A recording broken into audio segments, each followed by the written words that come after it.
damit mo to, Sandy, ah? Meron. Meron ka dito, ah?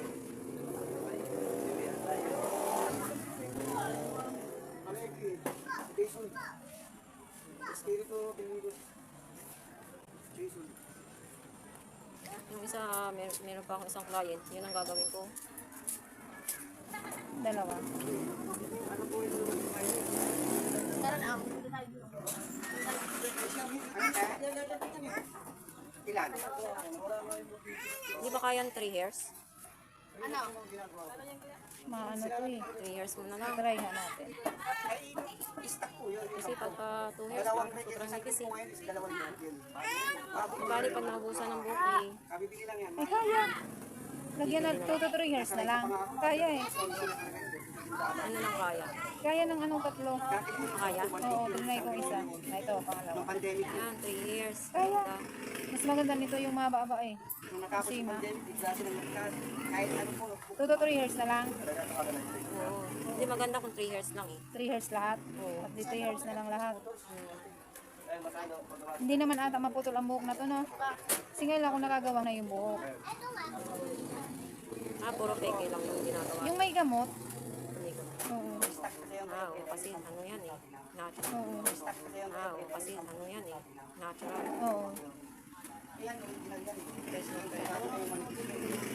Ba't yung mga buhok na binibili sa Shopee, yung bilis mag-dry, no?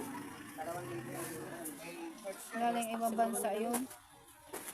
Mas maganda yan, bagong-bago. Oo, ito galing sa tao eh. Grabe, ang kapos nun. May kumuha sa akin, ano, may maliit na Nagulat nga sila. Sabi ko may wig dito. Pinicturean. Di ba nagpicture ako? gloss.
Aba, mukhang wig halata. Gusto ko yung normal lang. Okay na? Opo. Talagang parang totoong buhok nyo na yan ah. Oh,